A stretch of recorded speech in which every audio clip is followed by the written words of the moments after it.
All right, we're jumping right into it. Week 10 recap for Division 2. This is the worst. I've never had a fantasy season like this ever. But that's not where I've been, Ghost, by the way. Just crazy in my life. But first, want to shout out and give a couple of you have played in leagues. In one of my leagues, I've been doing this now for like 15 years. I've never had this happen. I actually had a active commissioner pass away in the middle of the season. So want to send my condolences and prayers to Ian Cross's family. Ian's been in my leagues now for over a decade, been a friend of mine for just in that long period of time as well. Well, even longer than that, correction. So just wanted to kind of say, to everybody here, like if we can just say a little prayer for him and his family as we enter this holiday season. This will be the first year they're going into the holiday without him, and I know that's going to be extra tough. So if we could all just take a moment and just say a little prayer for him and his family. Jumping right into week 10 recap. First, let me shout out Steven, who gets the weekly high for week 10. Shout out to him on that major accomplishment. And then jumping into the knockout pool. Last week, Lloyd saw his way out of the knockout pool. So entering into the last week of the knockout pool, it is Lenny against Darion for the knockout pool. So let's see who wins this knockout pool. It's been pretty interesting in my other leagues. Like they've been very active in terms of talking about it in regards to like what's happening and who's winning and things of that nature and who's been knocked out. So it'll be interesting to see if this is something that we keep next year or if it's something that we just do for 1 year. But again, I know in my other big league, it's been something that's been a huge fan favorite so far. Like they've really enjoyed it. So I will assess at the end of the year, see if this is something that we keep for next year. So with all that being said, let's jump right into it in regards to the recap for week 10. I'll be pretty quick. Let's start off with, it's only right. I mean, Steven didn't get the weekly high, so let's start off with Steven's team. Steven beat Rodrigo 143.34 to 136.44. Rodrigo goes down to 6th. Steven goes up to 10th. Looking at Rodrigo's team, Rodrigo had Amari Cooper give him 9.1, DJ Moore give him 6.4. He did have the Rams defense give him 0, so ultimately that's a bit of a deciding factor for him. Evan Jefferson only gave 8.4. Looking at his bench, he didn't really have anything on his bench. Honestly, he does have Julio Jones on his IR. Moving over to Steven's team, Pat Mahomes comes back, which is a huge difference for Steven. Gives us 46.24. AJ Dillon gave us 26.8. Wow. Hunter Henry gave 19.7. George Kittle gave 16.1. I mean, huge win for Steven. Not only did he get the win, but he got a weekly high at that with Chubb being out. So huge win for Steven on that one. Wow.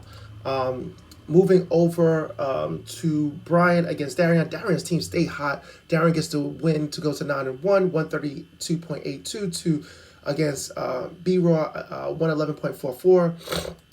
Brian falls to 4th place. Darian stays at 1st, which is where he's been most of the year. And looking at that matchup, looking at B-Raw's team, Melvin Gordon gave 9.3. Javonte Williams, he played both Denver running backs and combined got about like 16 points for them. Gave him 6.9. Tyreek Hill did give him 27.5, but Cole Beasley gave him 3.5. Darren Waller gave him 6.4. Jarvis Landry only gave him 6.6. His defense gave him 0. His kicking only gave him 0. Gave him 9.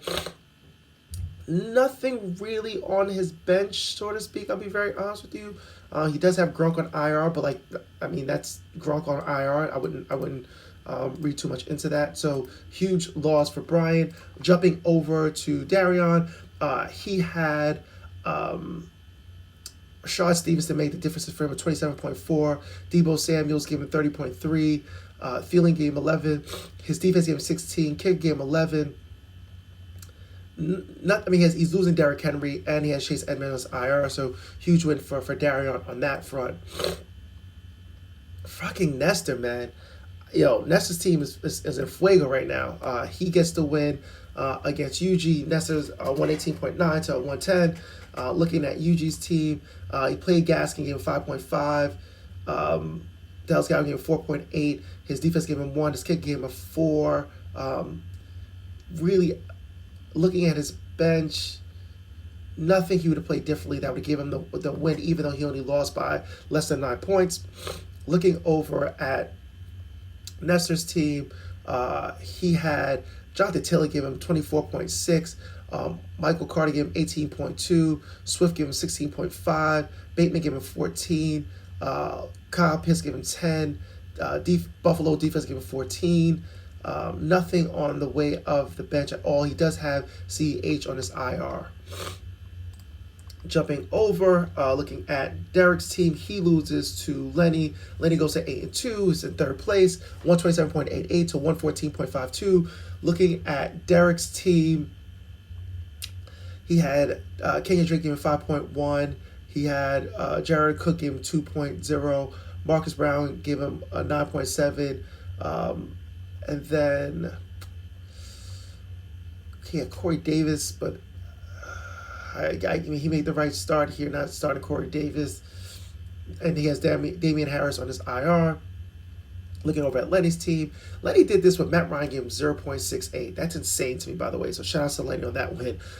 Jacobs gave him 8.6, but he did have Cooper Kupp giving 23.2. Keenan Allen gave him 17.8. Noah Fant gave him 10.9. Hunter Renfrow gave him 7.9. The Miami defense gave him 22. Solid way for him to start on that one. And then he did have Antonio. He didn't play Antonio Gibson. Gave him 22.8, honestly, on his bench. So shout out to Lenny on that one.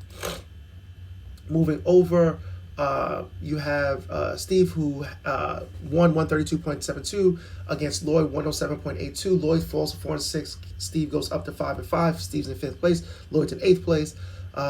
Looking at Lloyd's team,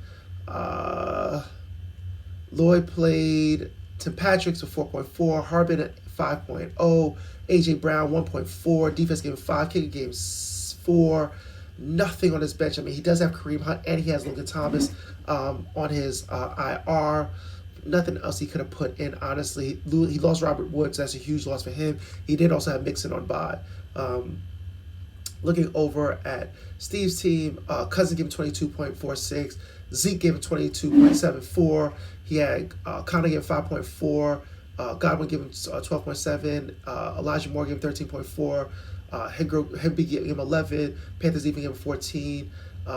Nothing on his bench. He does have Ridley that's currently out for the year on his IR, but nothing else on his way of his bench.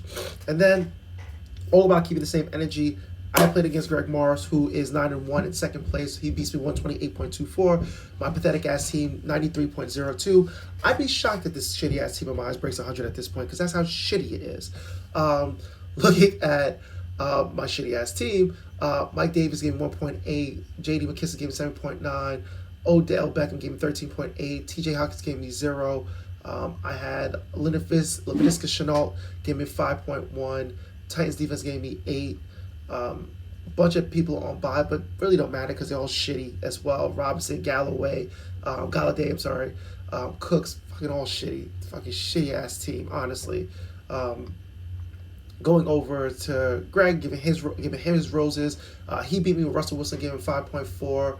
Cordell Patterson only gave him 4.9. Gesicki gave him 0. Mike Williams only gave him 7.3. But my team is so shitty. How shitty is it?